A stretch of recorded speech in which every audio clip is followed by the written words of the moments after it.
तो ये दोस्तों मदर फीड पर पला हुआ बर्ड है। तो ये दोस्तों इस उम्र में फिर हैंड फीड नहीं लेते बर्ड।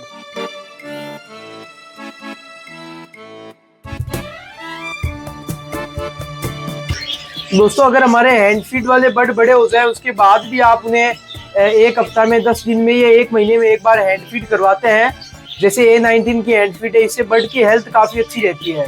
तो चलते हैं, अब ले लेते हैं इस पिंजरे को और हमारे अफ्रीकन लव बर्ड के सेटअप की तरफ। तो दोस्तों अब हम आ चुके हैं हमारे अफ्रीकन लव बर्ड के सेक्शन की तरफ, जहां पर आप देखें कि हमने नॉन रिंग वेराइटी के कुछ जोड़े रखे हुए हैं। दोस्तों ये मेरे हाथ से भागने की कोशिश कर रहा है क्योंकि ये काफी बड़ा हो गया है।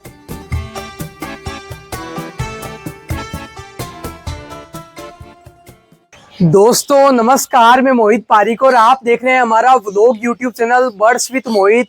तो कैसे हैं आप सभी? दोस्तों हमारे आज के इस व्लॉग की शुरुआत होती है हमारे बर्ड सेटअप के सामने से। अभी शाम का समय है और हमने अपने बर्ड सेटअप की लाइट को ऑन कर दिया है। हमारे हाथ में एक पिंजरा है। दोस्तों एक मेरी छोटी सी गलती की वजह से मुझे नुकसान हुआ, तो आज के इस वीडियो को बनाने का मकसद है कि ऐसा नुकसान आपको ना हो, ऐसी गलती आप ना करें। दोस्तों इतने बड़े बर्ड सेटअप में इतने सारे बर्ड रखे हैं तो कहीं ना कहीं कोशिश करने के बावजूद भी कहीं ना कहीं गलती रह जाती है और उस गलती की वजह से हमें नुकसान उठाना पड़ता है। दोस्तों हुआ ये था कि कैमरे के बैक साइड में हमारे जो अफ्रीकन लव बर्ड का सेटअप है वहां पर एक मटकी में 4 बच्चे थे, चारों ही बच्चे बाहर आ गए। आए हुए लगभग 1-2 दिन हो गया, मैंने ध्यान नहीं दिया। परिणाम स्वरूप एक बच्चे को हमारे लव बर्ड ने इतना गंदी तरीके से मारा, उसको दोस्तों उसके पूरे सर को लाल कर दिया, उसके पैरों को काट दिया। वो बच्चा तुरंत ही दोस्तों 8% तुरंत ही मर गया। तो उस बच्चे को तो दोस्तों मैंने अलग कर दिया, हटा दिया। लेकिन अब बच्चे हैं 3 बच्चे, तो वो तीनों बच्चे मैं आपको दिखाते हुए उन बच्चों को अलग करूंगा। तो चलते हैं बर्ड सेटअप की तरफ। शाम का समय, अंधेरा भी काफी जल्द शुरू हो जाएगा, उस समय हम थोड़े से तिरपाल को भी नीचे कर देंगे। दोस्तों तेज गर्मियां हैं लेकिन इस समय आज काफी ज्यादा ठंडी हवाएं चल रही है, तो इससे हो सकता है कि मेरे बर्ड को कोई ना कोई नुकसान हो। तो उससे पहले ही हम इसका जो है वो सॉल्यूशन कर देंगे। ये आप देखिए हमारे बजीज पैरट काफी जोरों से आवाजें कर रहे हैं क्योंकि है भी काफी ज्यादा। तो चलते हैं, अब ले लेते हैं इस पिंजरे को और हमारे अफ्रीकन लव बर्ड के सेटअप की तरफ। तो दोस्तों अब हम आ चुके हैं हमारे अफ्रीकन लव बर्ड के सेक्शन की तरफ, जहां पर आप देखें कि हमने नॉन रिंग वेराइटी के कुछ जोड़े रखे हुए हैं। दोस्तों अंधेरा पड़ने के बाद वीडियो की क्वालिटी अच्छी नहीं आएगी क्योंकि सेटअप के अंदर ज्यादा अच्छी रोशनी की व्यवस्था हमने नहीं की है। सिर्फ एक बल्ब लगा हुआ है, जो सर्दियों में कांच का लगा देते हैं, गर्मियों में LED बल्ब लगा देते हैं। और यहाँ पर आप देखें एक कूलर लगाया हुआ है, तो दोपहर में इस कूलर को भी ऑन कर देते हैं। सामने का माहौल आप देखें और यहाँ पर ही एक पिंजरा ऐसे ही पड़ा है। रोजाना सोचता हूँ इसमें कोई ना कोई बर्ड सेट करूंगा लेकिन टाइम नहीं मिल पाता है। दोस्तों टाइम की काफी ज्यादा कमी है क्योंकि कुछ समय पहले मेरे द्वारा शुरू किए गए सीड के कार्य में और कैल्शियम ब्लॉक की मैन्युफैक्चरिंग में मुझे बिल्कुल टाइम नहीं मिल पा रहा है। दोस्तों आप सभी का इतना ज्यादा सपोर्ट रहा, आपके इतने ज्यादा ऑर्डर रहे, बैक टू बैक जहां मैं लोगों के माल डिस्पैच कर रहा हूँ वहीं पीछे उतने ही फिर से ऑर्डर। तो आप सभी का काफी अच्छा सपोर्ट रहा, बहुत बहुत धन्यवाद। एक बार फिर से आप सभी को इसी तरीके से सपोर्ट दिखाते रहें। ज्यादा से ज्यादा सीड के लिए, मेरे आयुर्वेदिक कैल्शियम ब्लॉक के लिए मुझे ऑर्डर करें। स्क्रीन पर दिए गए व्हाट्सएप नंबर पर आप मैसेज करें।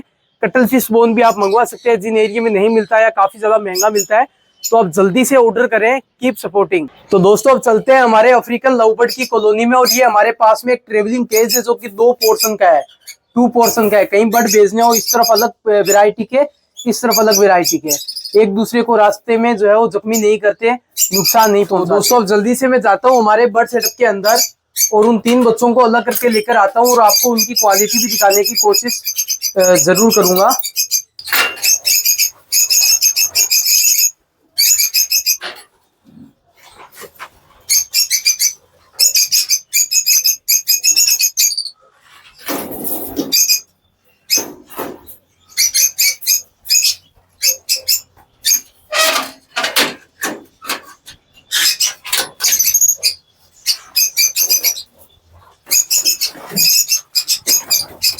दोस्तों बच्चों की पहचान कैसे करनी होती है अफ्रीकन लव बर्ड में? बच्चों की चोंच के ऊपर ब्लैक जो है चिन्ह होते हैं, तो मैं आपको दिखाता हूँ। चोंच पूरी क्लियर नहीं होती,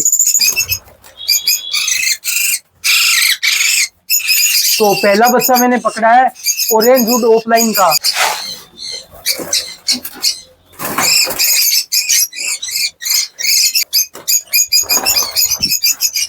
और ये तीसरा बच्चा भी पकड़ में आ चुका है।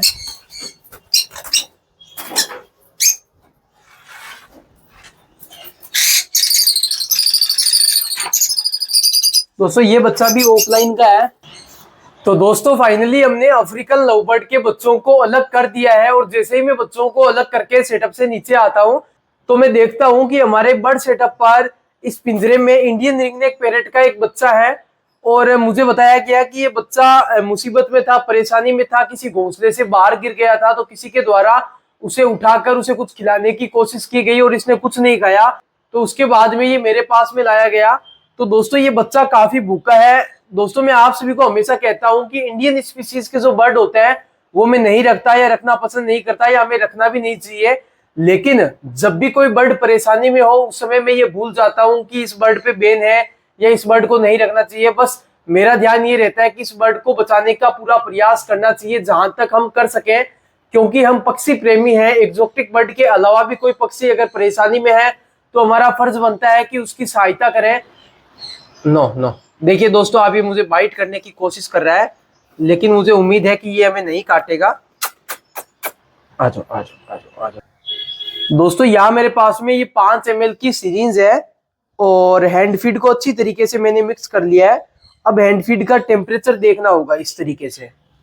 दोस्तों पैरेट के लेफ्ट साइड की चोंच से हमें तिरछी इस तरीके से जो नोजल है वो गले में उतारनी है और धीरे धीरे से हैंड फीड करवानी है। दोस्तों इसको पकड़ते समय क्रोप को नहीं दबाना है, नहीं तो हैंड फीड फिर से बाहर निकल आएगी। तो इसकी क्रोप को देखते हैं। दोस्तों अभी तक क्रोप लूज पड़ी है, तो अभी तक ये हैंड फीड और लेगा। नो नो नो, दोस्तों ये मेरे हाथ से भागने की कोशिश कर रहा है क्योंकि ये काफी बड़ा हो गया है। जब बर्ड को हैंड फीड पे उठाया जाता है तो उसकी एज काफी छोटी होती है, तो वो दोस्तों फिर इस तरीके से नहीं करता। तो ये दोस्तों मदर फीड पर पला हुआ बर्ड है, तो ये दोस्तों इस उम्र में फिर हैंड फीड नहीं लेते बर्ड। दोस्तों अब इसकी एक बार मैं क्रोप चेक करता हूँ। क्रोप ज्यादा टाइट नहीं होनी चाहिए, अब बिल्कुल सही है। तो दोस्तों मैंने 2 सिरिंज इसको हैंड फीड करवा दी है और अब इसको डाल देते हैं इस पिंजरे के अंदर।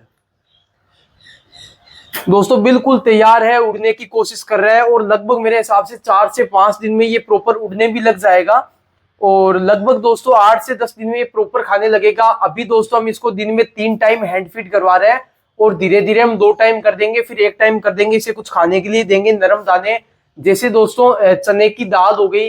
पैरेट काफी शौक से खाते हैं चने की दाल को। तो लगभग दोस्तों मैंने पानी भी इसको दे दिया है, जैसे बॉइल्ड राइस हो गया। इसको धीरे धीरे देंगे तो ये धीरे धीरे चोंच लगाएगा, इसे खाने की कोशिश करेगा। दोस्तों ये थोड़ी सी हैंड फीड बच गई थी, तो मैं आया हूँ अपने पाइनएप्पल और सन कन्यूर के पास में। हमारे पाइनएप्पल कन्यूर ये फीड पर ही पले हुए हैं, तो ये आप देखें इतने बड़े हो चुके हैं, आगे ये ब्रीडिंग करने वाले हैं, लेकिन अभी भी हैंड फीड कितने शौक से ले रहे हैं।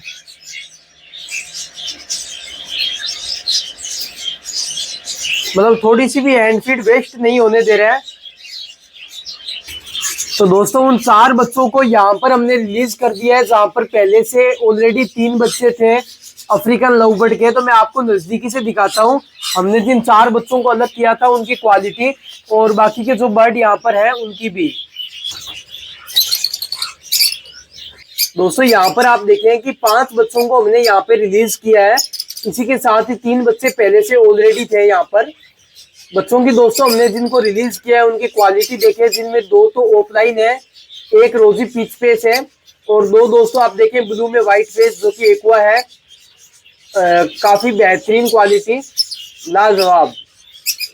और पहले से जो ऑलरेडी व्हाइट पड़े हैं उसमें पेस्टल व्हाइट है और एल्बिनो भी है 1 पीस आप देखें, जिसकी आंखें आप सभी को रेड दिखाई दे रही है।